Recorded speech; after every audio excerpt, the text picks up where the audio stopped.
Yo l'équipe, bien ou quoi? Bienvenue dans ce nouveau numéro du 11 interview, numéro très très spécial parce que j'ai accompagné quelqu'un de très spécial qui a défendu vaillamment les couleurs de l'équipe nationale. Je ne vais pas en dire plus, vous allez le découvrir et je vais le laisser voilà, se présenter à vous. Il s'agit de Yoann Gidonou.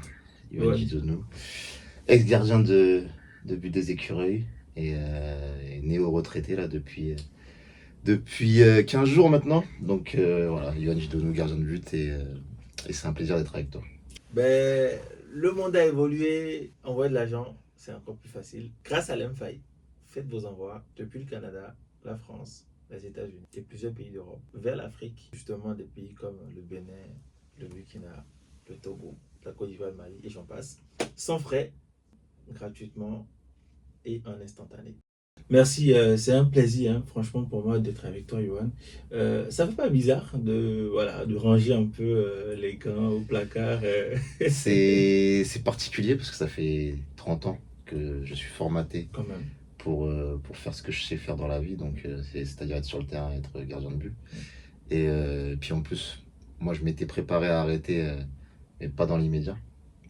Après, ça fait quelques années où je me pose la question parce qu'on discute avec la famille, les enfants, Ouais.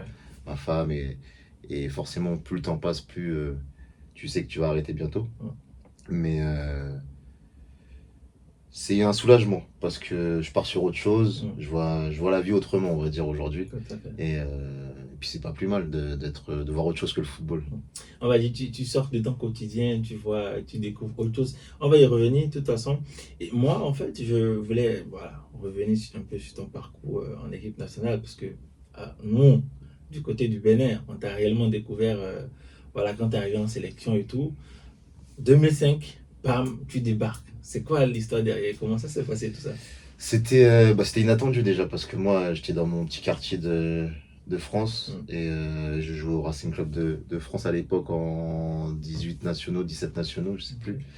Et en fait, j'apprends qu'il y a la CAN Junior qui va se dérouler au Bénin et qu'ils recensent des joueurs un peu partout en Europe.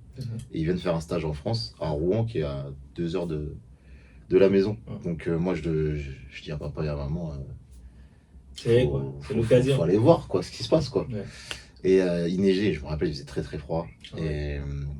Et puis je suis allé 2 jours. J'ai fait connaissance tout de suite avec les joueurs et tout, c'était sympa. Et puis le niveau était là. Donc Serge Devez à l'époque était très intéressé pour que je vienne. Maintenant on avait un peu des réticences par rapport aux études et tout ça, parce que c'était l'année du bac en plus. Donc j'ai eu l'opportunité et papa m'a laissé partir. Faire la belle canne qu'on a faite. En gros, tu avais la bénédiction. Voilà, c'est ça. Mais il avait peur pour moi, parce que, tu sais, moi, esprit très, très français, très européen, et j'étais allé au Bénin quand j'avais que 2 ans, donc Du coup, en fait, c'était ta vraie première, en fait, de... C'était la première fois où je découvre mon pays, c'est quand je fais la CAN Junior en 2005. Et c'était quoi l'ambiance, du coup? C'était dingue. C'était dingue, parce que moi, j'appréhendais, et j'étais très bien accueilli, mais je ne m'attendais pas à l'envergure et à l'engouement que ça aurait pu susciter. Parce qu'à l'époque, comme je te disais, avec ma vision d'Européen, moi je voyais l'Euro des 16 ans, l'Euro des 17 ans, il n'y avait personne dans les stades. C'est ça. Donc moi je me suis dit, je vais faire une CAN Junior, il n'y aura personne dans le stade. S'ils sont 5000, c'est déjà bien, tu vois. Et en fait, le stade était toujours rempli. Toujours en plus, on était à domicile. On était à domicile, contre des belles équipes. Tu vois, Nigeria, Mali, Côte d'Ivoire aussi. Côte d'Ivoire. C'était notre. Il y a eu l'Égypte aussi. Il y a eu l'Égypte en demi-finale et il y a eu le Maroc pour la troisième. Donc on a joué des grosses nations en fait du football africain. Et le stade toujours rempli. Et en fait, toi, en venant, est-ce que tu savais déjà que tu allais vivre une expérience dans ce genre-là? Je m'attends. Franchement, moi j'étais parti avec juste on va jouer au foot. J'avais pas pensé à tout ce qui pouvait se passer autour. Comme je t'ai dit, moi je jouais au Racing, je faisais mes études. Le foot c'était un vrai projet parce que je savais que j'avais les capacités d'en faire mon métier. Mais tout l'engouement de tout ce qu'il y a autour de... C'est une grosse compétition internationale au final. Quand tu vois aujourd'hui que la CAN U20 passe sur beIN Sport et tout ça, les stades ils sont encore plus gros. Donc nous on a été pionniers de ça, on va dire. Tout à fait. Et on s'en rend pas compte parce que Le Bénin, déjà en 2005, organisait déjà la CAN, quoi. C'est énorme. Avec, franchement, une organisation, on va dire, top. Alors, tout s'est super bien passé. Il y a eu le décès de Campos, mais c'était pas par rapport à la CAN. Ça n'avait strictement rien à voir. Donc, l'organisation, les stades, les pelouses étaient ce qu'elles étaient à l'époque, hein. Mais voilà, les stades étaient remplis, c'était la fête. C'est ça aussi la réalité, quoi. Ouais. Les hôtels, il n'y a jamais eu de problème. Les sponsors, ils ont pu faire leur travail. Les journalistes ont pu faire leur travail. Le président était venu au stade et tout, Mathieu Kérékou à l'époque. Et puis en plus, le fait qu'on ait des résultats, c'était exceptionnel. Et l'ambiance dans les vestiaires en ce moment-là, c'était comment? Est-ce que ça chambrait beaucoup? Comment tu as été accueilli? Tu as été lancé dans le bain? Comment est-ce que C'était assez particulier parce que en tant que franco-béninois, tu trouves pas ta place tout de suite. T'as peur de déranger, t'as peur de pas être comme tout le monde, t'as peur de... Moi j'étais très timide à l'époque en plus, donc ça arrangeait pas les choses. Et j'allais pas forcément vers les gens, pas parce que je me pensais au-dessus, mais parce que j'avais l'impression de déranger. Et donc quand t'es en France, que t'es métissé, t'es considéré comme noir. Moi quand je suis arrivé au Bénin, j'étais considéré comme le YOLO. Ça me rappelle une phrase, je sais plus qui l'avait dite, mais c'est exactement ça en fait. C'est ça, je crois que tu parles d'une phrase de Youssoufa. Oui, je crois que ça doit être ça, ouais. Je crois que tu parles d'une phrase de Youssoufa, je sais plus c'est laquelle, mais je crois que tu parles d'une phrase de Youssoufa. Et ouais, donc du coup, j'ai été quand même très bien accueilli par les joueurs, Sharaf, Chitou et Oscar Olou, qui sont des grands amis aujourd'hui, qui ont vécu à la maison, en plus après à Paris, qui ont vécu à la maison avec les parents. Oscar, il est avec moi à Romorantin, donc on se voit tout le temps. Et c'est une amitié du coup de 20 ans. Si on m'avait dit quand j'atterrissais à Cotonou que ça allait être presque un frère, même 20 ans après, qu'il allait habiter dans la même ville que moi en France, jamais de la vie. Donc ça a créé des liens et non, j'ai été accueilli comme un frère.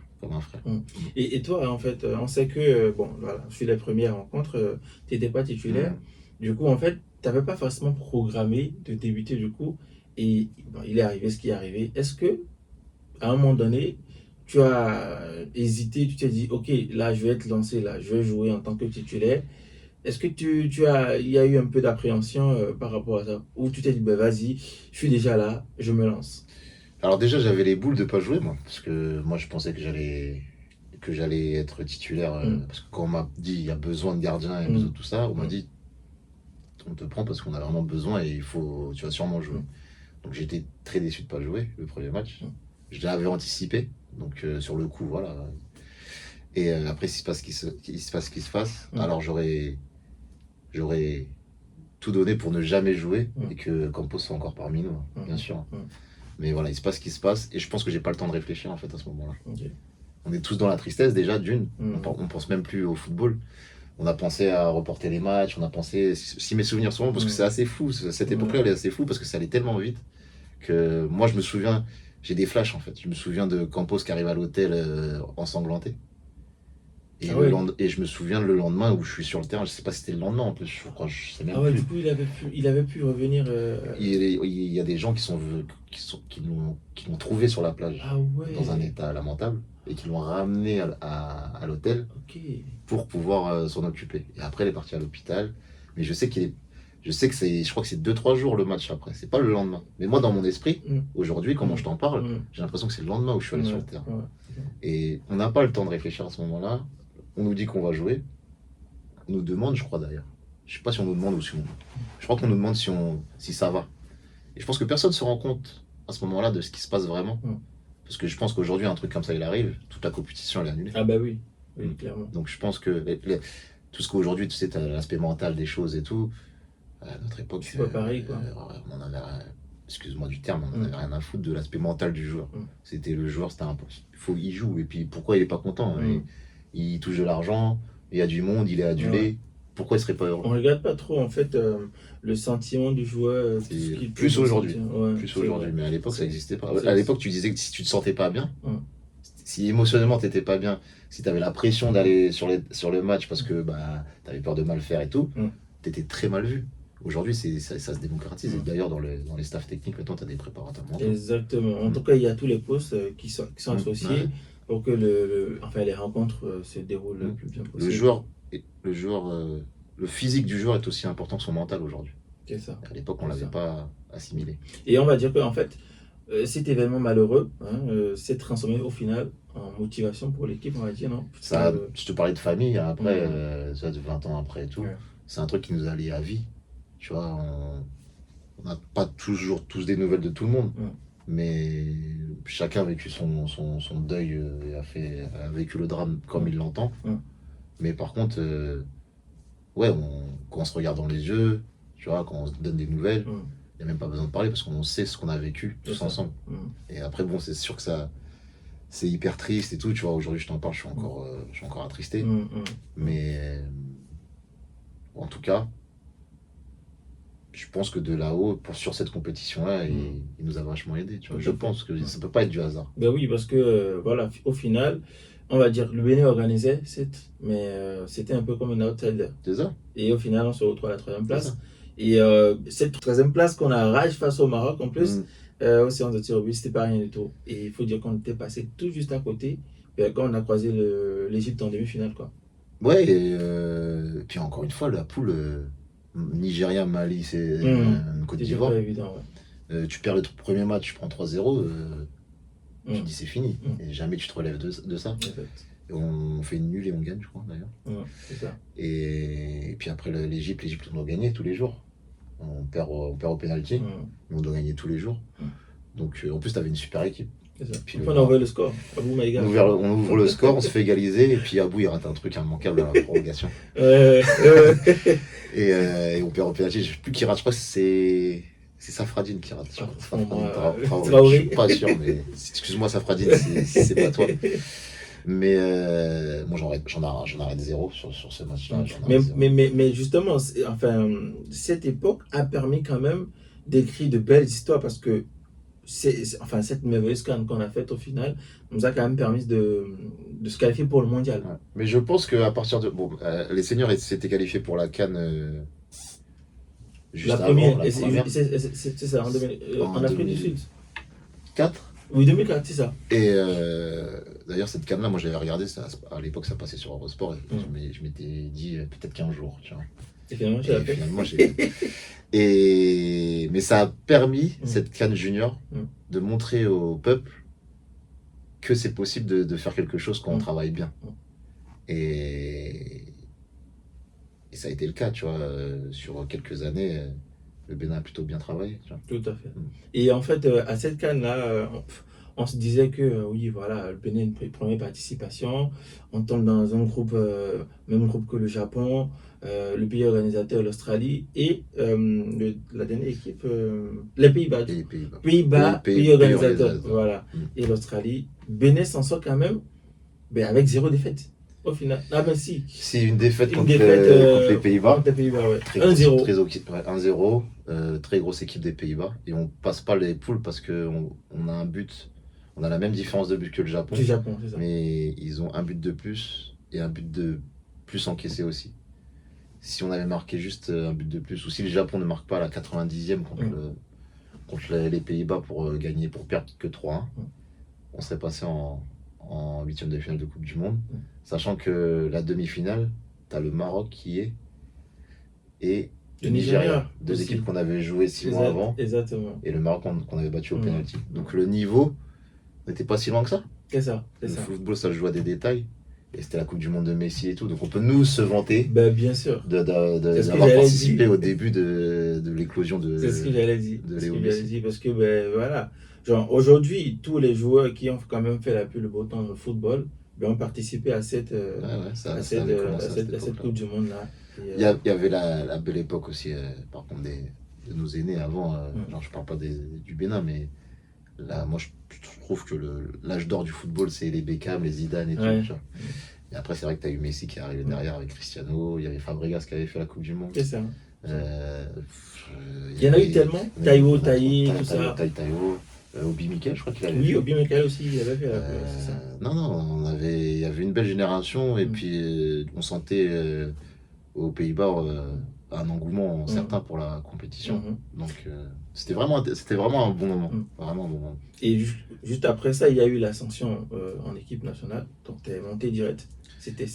J'essaie de me souvenir. Parce que franchement, c'est quand même là. Ça fait longtemps. Je joue un match amical. Je suis remplaçant sur un match amical. Et Rachad, c'était contre le Gabon. C'était en France. Oui, bien sûr. Là, je me rappelle. À côté de Roissy. Je sais plus. C'est ça, je me rappelle. Et ça, j'étais 1-1-1 à la fin. Je crois. Et il y avait Aubameyang et tout en face. Ouais. Rachad fait penalty et se blesse en faisant penalty. Donc il sort. Je rentre dans les buts et j'arrête le penalty. Et ça a commencé un peu comme ça en fait.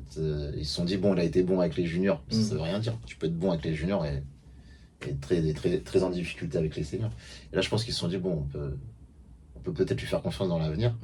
Et petit à petit, j'ai commencé à prendre la place. Et puis après, tu es devenu titulaire.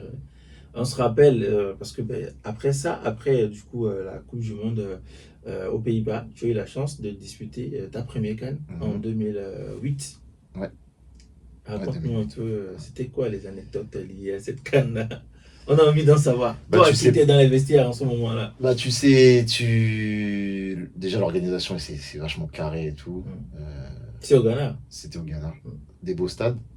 Des beaux stades. Les pelouses, elles étaient correctes, mais c'était pas les pelouses d'aujourd'hui. Mais des très beaux stades. Et puis après, voilà, le public voit que les matchs. Ils ne se rendent pas compte de tout ce qu'il y a derrière. Toute la préparation, les entraînements, les journées médias, les journées ceci. Et c'est vachement long en fait. On dit que ça passe vite parce que tu as les matchs qui s'enchaînent, tous les 3 jours et tout. Mais tu es sous tension, tu as envie de bien faire, t'as envie de... Et moi, c'était ma première CAN, donc j'observais. J'étais vachement dans l'observation. Et puis j'ai eu la chance de jouer le dernier match. Et puis encore une fois, on avait un groupe. Nous, on n'a pas de chance, nous, le Bénin, parce qu'on a toujours des groupes de dingue. Nous, on avait Nigeria, Mali, Côte d'Ivoire. La même poule que quand on était en junior. Sauf que là, c'est Ogunbili, Peter Odewingie, c'est Kanouté, c'est Drogba, donc c'est pas la même limonade. C'est ça. Et tu te confrontes à eux, on n'a pas gagné. Mais c'est des expériences qui te font progresser pour les fois d'après. Donc c'est vrai que le pays, souvent, sont très pressés. On veut des résultats tout de suite, mais le football, c'est un travail. Comme on le dit, il n'y a pas de génération spontanée. Non, c'est un miracle quand ça arrive. Exactement. Et justement, il faut savoir distinguer le travail bien fait dans le temps et le miracle qui n'est qu'un fait de paille. Ça ne peut que... Et c'est pour ça que je suis un peu déçu de cette génération de juniors où on n'a pas construit avec. On aurait pu faire une... Alors je ne dis pas ça parce que moi j'étais dedans, mais une génération qui a fait des belles choses sur un si court moment, parce qu'on a construit l'équipe en 2 mois, on n'a pas construit l'équipe sur 2 ans. Et avoir des résultats qu'on a eus, on aurait pu s'appuyer sur beaucoup plus de juniors. Et puis faire un mélange de tout, et puis petit à petit avancer. Et justement, moi, en fait, ce que je me suis toujours dit, je me suis toujours posé la question sans jamais avoir de réponse. Normalement, quand on va à une coupe du Monde, dans ce contexte, avec plein de joueurs d'avenir et tout, on revient avec plusieurs propositions, non? Ça dépend. Ça dépend de plein de choses. Ça dépend déjà si tu as un agent. Ça dépend si tu as fait une bonne prestation. Ça dépend des besoins de certains. Je pense que ça dépend de ta nationalité aussi, malheureusement. Oui, malheureusement. Je pense que... Déjà à l'époque, hein. Ouais, mais ça a toujours été. Je dis ça souvent, moi, mais si Stéphane Cessignon, il était brésilien... Il aurait plus de cote, quoi. Il aurait beaucoup plus de la cote qu'il a eu, même s'il a fait une super carrière, hein, Stéphane. Bien sûr. C'était un crack, quoi. C'était vraiment un pur génie.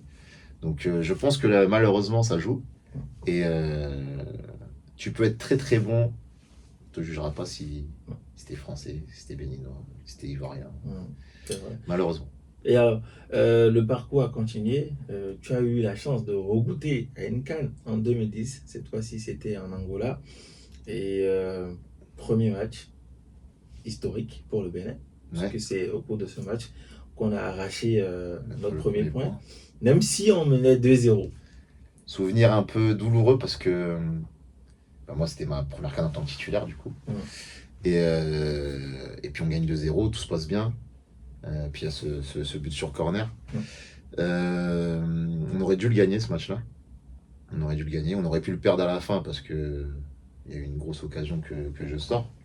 Donc, ouais, fierté d'avoir le premier point de l'histoire du Bénin. Mais grosse déception parce que quand tu gagnes 2-0, tu peux pas te permettre de prendre 2 buts comme on a pris. Mais au moins, on est dans l'histoire. Cette équipe-là reste dans l'histoire. Et comme ils sont en tant de bons voisins et ne nous lâchent jamais, il y a eu le Nigeria encore. Nigeria derrière. qui a croisé notre chemin. On perd 1-0. Rachad Chitou joue et sort à la 60e, si je me souviens en ce moment, et je rentre. Et ça se passe plutôt bien. Mais tu vois, sur ce match-là, j'ai 0 souvenir. Quand je rentre sur le terrain, je peux même pas te dire ce qui s'est passé. Je me souviens pas du tout. Et je sais pas pourquoi, mais il a pas dû se passer grand-chose du coup. Mais je pourrais pas te dire comment ça s'est passé. Alors moi j'étais devant mon poste téléviseur, je te jure que le Bénin a tout donné en fait. Ouais, je me souviens qu'on avait essayé d'arracher. En plus c'était sur un penalty qui venait de nulle part. Oui, moi, pas du tout, il n'y a pas faute du tout. Exactement, aujourd'hui on va se dire clairement. Qui marque sur penalty. Exactement, c'est ça. Mais je pense qu'il n'y a rien du tout. Exact. Mais bon, après l'arbitre a le droit de se tromper, comme les joueurs se trompent, comme tout le monde. Est-ce que depuis le banc de touche, tu arrives à voir la particularité de la performance de tes coéquipiers? Parce que je me rappelle que Emmanuel Imorou, pendant ce match-là, il était en feu. Franchement, je me souviens. Ah, franchement. Et sur ce match-là, Emmanuel Imorou était en feu face à Peter Odemwingie. Ouais. C'est-à-dire qu'au départ, il était sur le côté gauche, latéral gauche. Peter Odemwingie était face à lui, du coup. Ben, il a dû déménager. Il est allé sur le côté droit. Parce qu'il n'arrivait pas. Il n'arrivait pas. Ben, Emmanuel Imorou l'a suivi. Manu. Pour une fois, t'as été bon. Non, mais écoute, franchement, ce match-là, je te jure, je me souviens juste du penalty de Yakubu. Je me souviens même pas comment je suis rentré, je me souviens pas comment Rachad s'est blessé. C'était beaucoup d'émotions, quoi. Je pense que c'est ça. Je pense que t'es tellement dans un truc que tu t'oublies certaines choses. C'est ça, j'imagine. Après, il y a eu ce match face à l'Égypte, dernier match du coup. Et je pense que juste après ça, il y a eu des histoires, des trucs de machin. Et juste après cette CAN, l'équipe a été dissoute. L'Égypte, c'est un de mes meilleurs matchs avec la sélection. Tout le monde m'a félicité. On a perdu quand même 2-0. Mais contre le grand Égypte. Contre le grand Égypte, qui a gagné en plus, la compétition. justement. Et puis il y avait le grand El Hadari en face. En tant que gardien et tout, c'était... Mohamed Zidane, tout ça. Voilà, c'est ça, c'est Aboutrika. Fatih. C'était Ahmed Hassan. Là, c'était une équipe de zinzin. Mais je fais une très très grosse deuxième mi-temps où on perd 2-0 à la mi-temps et puis après je reviens sur le terrain. Et puis après c'est dissous. Les dirigeants n'étaient pas contents de la performance de l'équipe pendant la CAN. Mais comme je t'ai dit avant, tu crées pas des bonnes équipes avec un one shot, tu travailles sur le long terme. On a la preuve avec le PSG qui a gagné sa première Ligue des Champions. Luis Enrique, il a travaillé sur du temps. Ils se sont trompés plusieurs fois, ils ont réajusté et tout. Et nous, au pays, les dirigeants avaient décidé de balayer toute l'équipe. Ce qui a été une erreur parce qu'après, pendant longtemps, on n'a pas su. Pendant 3 ans presque. Pas su revenir. Il y a eu la crise, tout ça. Et justement, on va dire tout doucement ton parcours en équipe nationale a commencé à prendre fin. Parce que là, 2005, tu as fait le parcours jusqu'en 2010 après la CAN. On va dire c'est la descente, on va dire. Parce que après cette CAN, l'équipe a été dissoute. Et après, quand ça a été mis sur pied, tu es revenu 2 fois. Et puis après, ils ont remis l'équipe, enfin, ils ont réautorisé ceux qu'ils avaient bannis à revenir, je crois, 2012. Sauf que moi, je sais pas pourquoi. Mais en vrai, est-ce qu'il y avait que la performance ou bien il y a eu non, je pense qu'il y a des trucs derrière. Parce qu'on a entendu plein d'histoires comme quoi moi,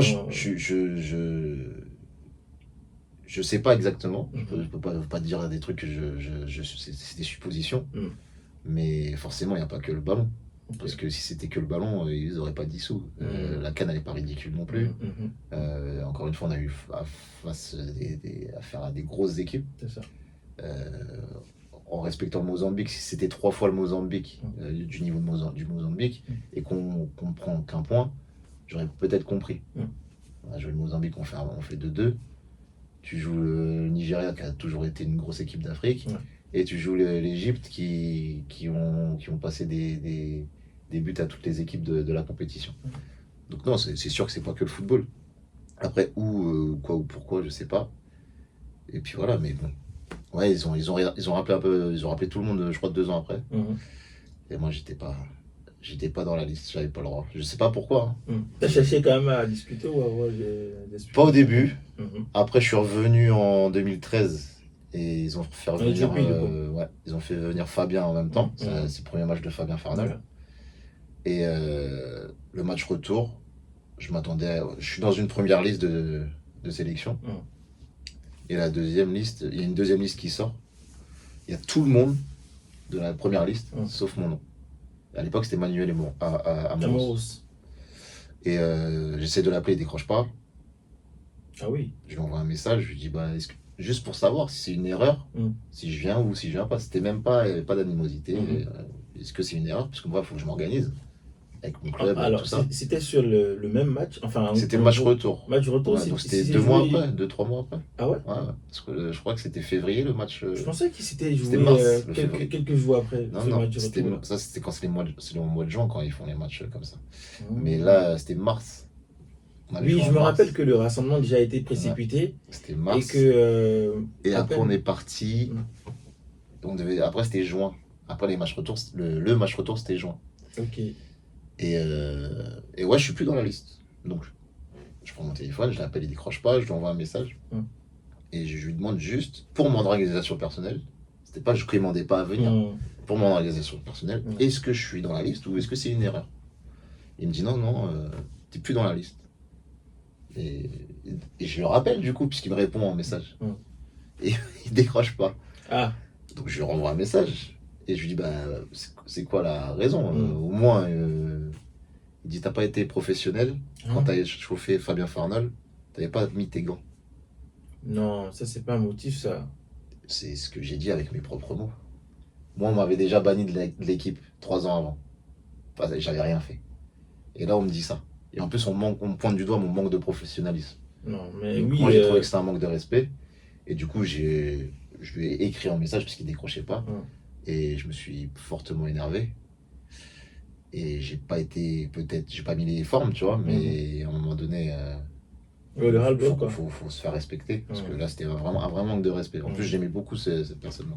Parce que ma mère est fan de l'Olympique de Marseille. Donc, c'était le Grand Marseille à cette époque. Donc, moi, je l'ai toujours vu comme quelqu'un de très respectable. Et là, j'étais très déçu parce que je savais très bien que ça n'avait rien à voir avec ça. Donc au pire, il fallait me dire la vérité, mais pas sortir une banalité comme ça. Ça, c'est des balivernes. Mais bon, malgré tout ça, je pense que c'est vrai que tu ne revenais plus en sélection, mais tu es quand même resté toujours attaché à cette sélection. Parce que ce que j'ai vécu en sélection, les moments que j'ai vécu, c'est dans une vie, il y en a qui ne le vivront jamais. Donc moi, j'ai eu beaucoup de chance de le vivre. Mais j'ai failli revenir après en 2015, 2013. 2013, je reviens en 2013. Amoros se fait limoger, c'est Didier Ole-Nicole qui reprend. Je suis reconvoqué et je me blesse très gravement la cheville. Le match où je devais partir après, on jouait contre Nantes et je me blesse à Nantes. Mais mon pied à l'envers et tout, un truc. Pendant 1 an, j'ai pas joué. Pendant 1 an, j'ai pas joué. Et là, tu étais déjà à SO Romorantin parce que tu es arrivé en 2013. Je venais juste d'arriver au club. En fait, c'était ma première saison au club et je me blesse en mars 2014. Et je reçois la convocation pour justement le regroupement de mars. Et donc, Ole-Nicole comptait vachement sur moi. Et il me dit même, ta blessure elle va durer longtemps, mais sois fort et tout. Et quand tu reviens, t'inquiète pas, si je suis en poste, tu reviendras. Et au final, moi, quand je suis revenu, il n'y était plus. Puis après, voilà, il y a eu les histoires de gardiens, il y a eu les coachs qui se sont accumulés. Je pense après, il y a eu Omar. Omar, j'ai... À qui on fait un big up au passage. Ouais, je fais un bisou. Je joue avec Omar, donc ouais. Et avec Omar aussi, on s'était peut-être pas entendu comme il fallait, tu vois. On s'aime beaucoup. Et peut-être qu'il a cru que moi, la sélection, avec tout ce qui s'était passé, je voulais plus venir. Et on n'a pas échangé, en fait. Ça, c'est l'erreur de, tu vois, la communication, Bien sûr. c'est la base de tout. Donc, on n'a pas échangé et on est resté figé comme ça. Et puis, il n'y a pas si longtemps que ça, j'ai eu une discussion avec lui où justement, il me dit, ouais, moi j'attendais que tu m'appelles et tout ça. Et je lui dis, mais c'était toi le sélectionneur, j'arrive pas à venir. Mais bon, c'est pour ça que je suis attaché à la sélection. C'est que je sais qu'il y a des personnes qui la composent, qui aiment vraiment le pays et tout. Vous les joueurs aujourd'hui, maintenant, il n'y en a plus beaucoup, je crois. Je sais même pas s'il y en a un avec qui j'ai joué. Mais Stéphane peut-être. Ah, mais Stéphane il est a arrêté. parti, ouais, c'est vrai. Stéphane a Ouais, arrêté. c'est vrai. C'est vrai. Ouais, je crois qu'il n'y a plus personne. Bah, je connais un peu Olivier Verdon parce que quand il était plus jeune, il m'écrivait justement pour comment on fait pour aller en sélection. Il me disait, donc je disais, t'inquiète, si je fais les choses bien, tu iras. Mais non, c'est le pays. Ça reste le pays. Alors, de tout ton parcours en équipe nationale, quel joueur t'impressionnait le plus? Stéphane, c'était fou, avec une facilité. Parce que, encore une fois, vous voyez les matchs, nous, on voyait les entraînements. Stéphane, c'était n'importe quoi. C'était trop. Mika Poté, un monstre de travail. Mika, j'étais dans sa chambre avec lui. Moi, quand je m'allongeais sur le lit, lui, il faisait 2 heures d'étirement après la séance. Et c'est pour ça qu'il a eu cette carrière aussi. Il avait du talent, mais il a beaucoup travaillé, Mika. Donc, ouais, je te dirais ces deux jeux. Après, je vais faire des jaloux, mais j'aimais beaucoup Mohamed. Alors, l'idée n'est pas de faire des jaloux, hein. J'aimais beaucoup Mohamed Aoudou. Ok. Ouais, il a pas eu de chance avec ses blessures et tout. Mais moi, il m'a fait vivre une des plus belles émotions sur un terrain de foot. J'en parle, tu vois, je suis comme ça. Parce que contre le Ghana, c'était fou ce qui s'était passé. C'était dingue. C'est une des plus belles émotions que j'ai eues dans le foot. C'était magique. Et c'était qui le chambreur? qui mettait l'ambiance? Mouri, il chambrait beaucoup. Razak chambrait beaucoup. Razak, c'était marrant parce que des fois, tu sais, son français n'était pas. Donc c'était marrant. Non, en fait, on s'entendait vraiment tous bien. Tu sais, chacun apportait son truc au groupe. Mais ça chambrait pas mal et ça chambrait. Mais c'était bien. C'était bien. C'était toujours dans le respect. Mais je pense que, tu vois, sur les 22 joueurs, t'en avais 20 qui chambraient tout le monde. T'en avais 2-3 qui étaient un peu en retrait parce que pas les nouveaux ou les jeunes. Mais c'était facile d'accès. Il n'y avait pas de faux semblants.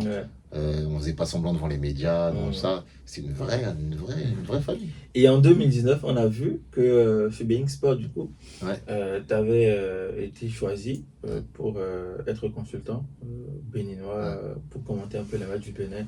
Et ça s'est passé comment cette expérience?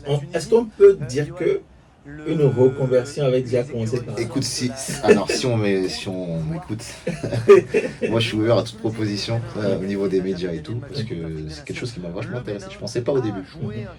Mais après, bon, la machine Bein, elle est très grosse aussi. C'est un truc, je fais un bisou à Smaïd Bokdela parce que c'est un ami d'enfance et c'est lui qui m'a contacté pour venir. Parce que là, en fait, j'ai failli venir, moi, là, quand j'ai failli la faire.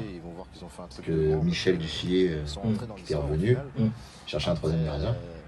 Et j'ai eu au téléphone, quelques mois avant la guerre. Il me dit, je cherche un troisième gardien. Donc, soit je prends un local, soit je te prends toi, par ton expérience, tu peux apporter et tout. Mais tu joueras pas, mais tu peux apporter à Fabien, à Saturnin. Et ça, en fait, les gens ne comprennent pas, souvent. Que l'expérience dans un groupe... c'est vachement important. Parce que ça parle beaucoup de les jeunes. Et il y en a qui sont vieux, ça y est, c'est bon, il faut partir et tout. Mais l'expérience compte beaucoup. Ouais, parce que c'est ce que je disais tout à l'heure. Tu vois la CAN qui va arriver. Moi, je me suis proposé. Parce que moi, c'est ce qui m'avait manqué sur mes CAN. J'étais jeune, on m'a dit vas-y, va jouer. On reparle de l'aspect mental de la chose. On dit va jouer au foot, va. Sauf que tout ce qu'il y a autour, ça, faut l'appréhender, faut savoir. Tout ça. Et j'aurais bien aimé avoir un gars comme moi aujourd'hui, derrière moi, en train de me pousser. Et je pense que Michel, bon, après Saturnin, elle a fait une super CAN et quand Fabien s'est blessé. Mais j'étais un peu déçu parce que je me suis dit ça aurait été le bon moment, le bon rôle. Et en plus, après, pour dire au revoir, ça aurait été sympa. Tout à fait. Et puis au final, je me suis retrouvé sur Bein Sport. Et c'était une super expérience.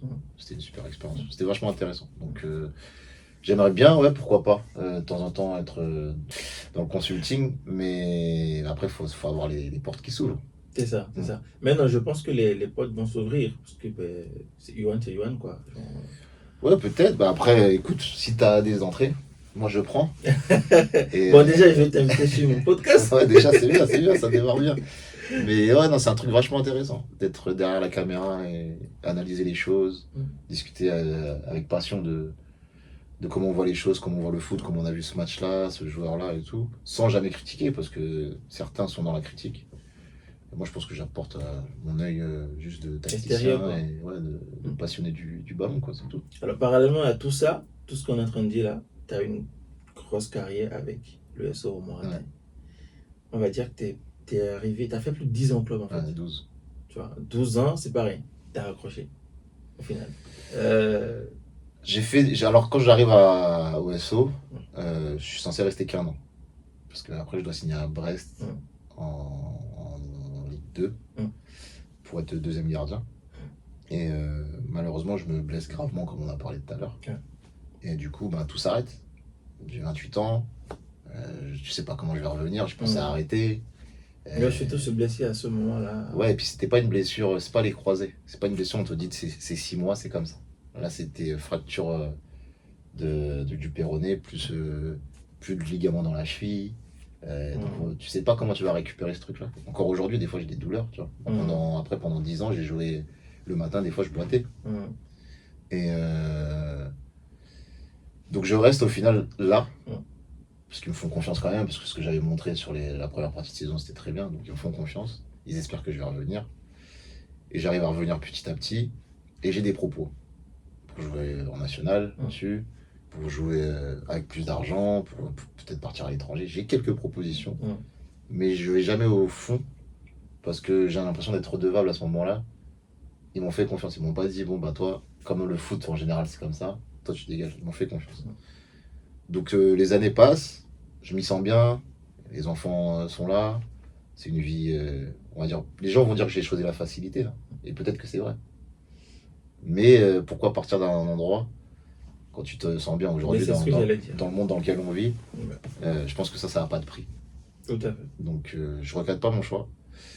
Peut-être au niveau financier, oui. Tu vois, j'en ai pu prendre plus ailleurs. Mais puis après, par contre, oui, je suis resté longtemps. Personne n'a mis le couteau sous la gorge pour rester aussi longtemps. C'est mes choix. Et aujourd'hui, je m'en porte pas plus mal parce que je suis bien là où je suis. Je construis des choses pour le futur hors football. Mais c'est vrai que cette fin de carrière, cette décision et tout, j'étais un peu obligé de la prendre aussi à un moment donné, tu vois. Parce que je sentais qu'avec le club, on n'a peut-être plus les mêmes attentes. T'as tout vu en vrai, en 13 ans, en 12 ans. Ouais, j'ai fait presque tout le tour du club, ça c'est sûr. J'étais un meuble, on pouvait plus me bouger. Moi. J'étais un meuble, j'avais ma place, mon truc, tu vois. Et moi, je dirais même que tu dois être maintenant considéré comme une légende de ce club, quand même.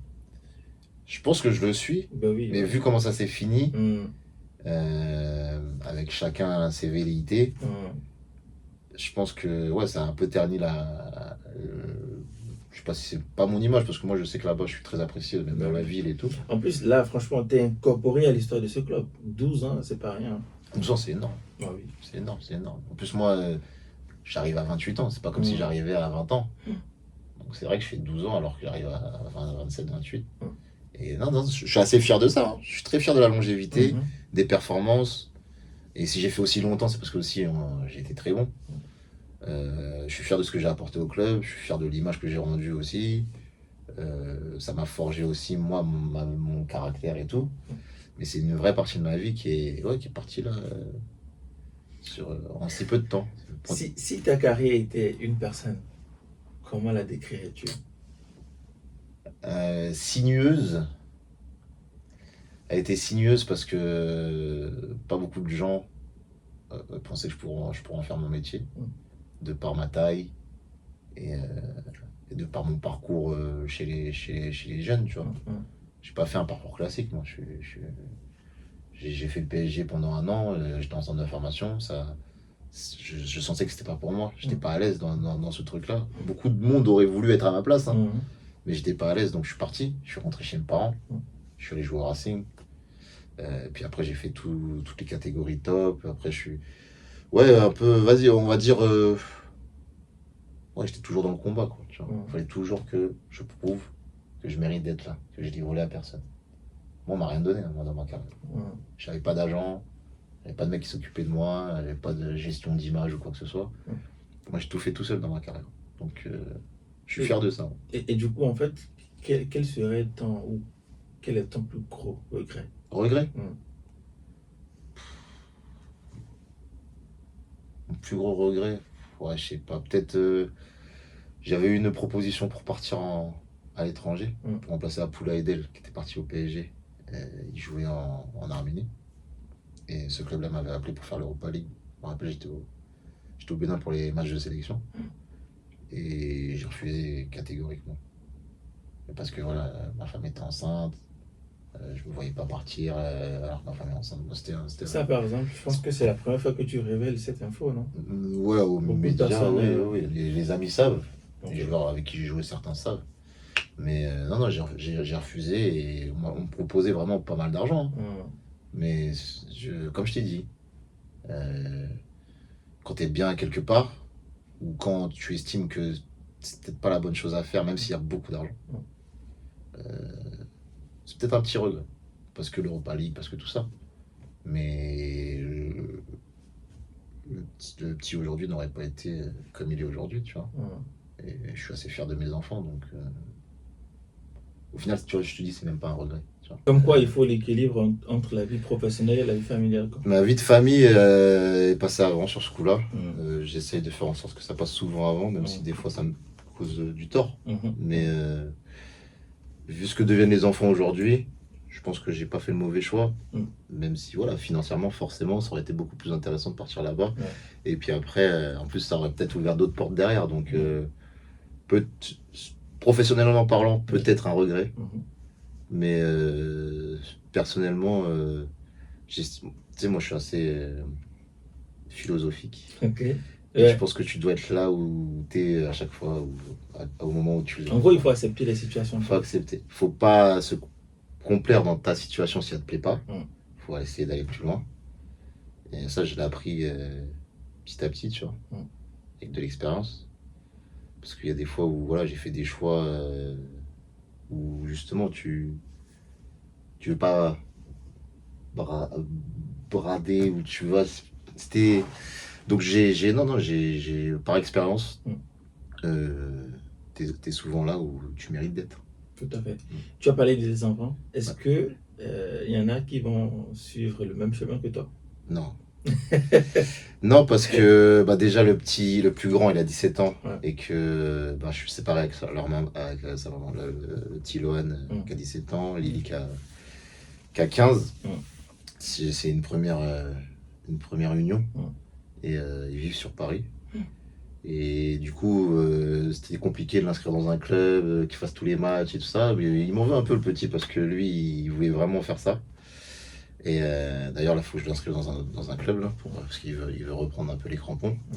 Mais il aurait aimé, au moins qu'on lui donne sa chance pour qu'il progresse et pour qu'il fasse les choses qu'il essaye. Je l'aurais jamais empêché d'essayer. Mais c'est pas un monde simple. C'est pas un monde. En fait, je dirais que c'est un peu comme tout le monde, non? Moi, j'ai connu que celui-là. Ouais, je comprends. Donc là, aujourd'hui, je découvre autre chose. Mais j'ai l'impression que là où je suis, où je vais aller, j'ai l'impression que c'est quand même plus sain. Non, justement. J'ai l'impression que c'est plus sain que le monde du football. Le monde du football, les gens te regardent dans les yeux. Mais derrière, et ils te plantent dans le dos, sans hésitation. Là où... Après, moi, voilà, mon parcours professionnel au niveau hors foot, il est tout neuf. Donc là, je te dis ça avec des yeux nouveaux, tout excité, on va faire des choses. Avec l'expérience, on en reparlera. Mais je vais peut-être reprendre une claque derrière, tu vois. Donc on fera un podcast dans 5 ans et voilà. Mais en tout cas, c'est un monde compliqué.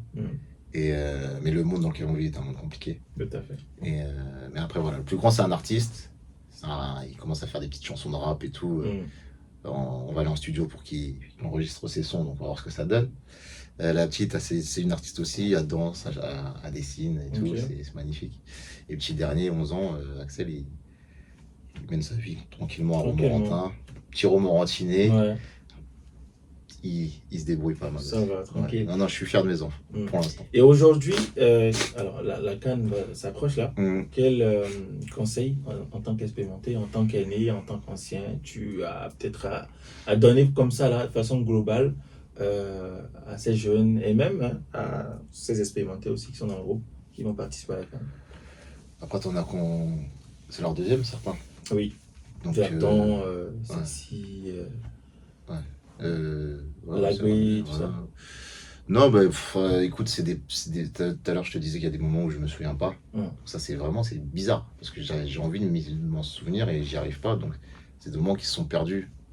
Après, eux, ils ont de la chance, c'est que avec les réseaux, tout ça, maintenant, eux, les images, ils vont les avoir quoi qu'il arrive. Nous, pour trouver une image de la CAN 2008, c'est compliqué pour trouver le match complet. Et si je remonte quand même à plus. Et puis t'imagines avant encore, tu vois. Donc, le fait de ne pas me souvenir du match de Nigeria et de ne pas pouvoir regarder ce qui s'est passé. Et d'ailleurs, je suis tombé sur une photo la dernière fois là, que Aïma Eli Coutan, m'avait envoyé quand vous étiez en prépare. C'est moi, je lui ai envoyé cette photo. J'ai envoyé cette photo il n'y a pas longtemps. Et je crois que parce qu'il m'avait souhaité mon anniversaire. Parce qu'en fait, j'ai arrêté ma carrière le jour de mon anniversaire. J'ai reçu plein de messages. Je remercie beaucoup le nombre de messages que j'ai reçus. Les gens, ils sont tellement. Franchement, on dit que les gens sont mauvais aujourd'hui. Moi, j'ai eu beaucoup d'amour là pendant une semaine. Ça faisait chaud au cœur. Tu te sens plus trop seul au final face à ces décisions. Et pour revenir à la CAN, profiter du moment et essayer de prendre des moments importants, se souvenir surtout. Qu'ils fassent leur CAN, qu'ils la jouent, le résultat sera le résultat. De toute façon, qu'ils fassent le maximum pour avoir les meilleurs résultats possibles. Mais c'est des souvenirs. Se souvenir de ce qu'ils ont fait, ce qu'ils sont en train de vivre. Et ça, on ne leur enlèvera jamais. Genre, moi, la sélection, il y a des trucs qui ne sont pas bien passés et tout, mais bon, on ne m'enlèvera pas de ce que j'ai fait sur le terrain et ce que j'ai vécu.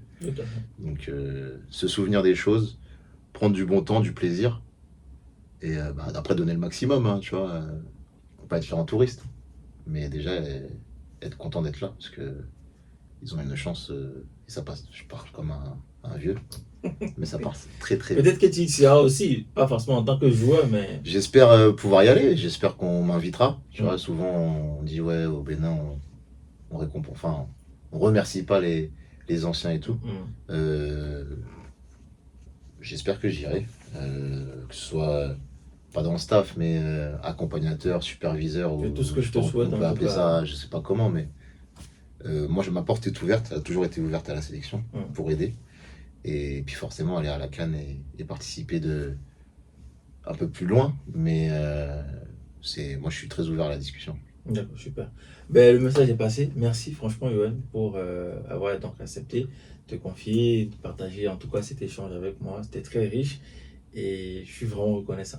Merci à toi, c'est toujours un plaisir. Et puis tu sais très bien que c'est quand tu veux qu'on discute football, qu'on discute de plein de choses. Exactement. Et tu m'appelles quand tu veux. Bon j'espère que vous qui étiez donc de l'autre côté de l'écran, vous avez pu kiffer ces moments, vous avez pu aimer ce qu'on a fait avec Yohan. Je vous donne rendez-vous une prochaine fois pour un nouveau numéro du 11 Interview. Ciao l'équipe.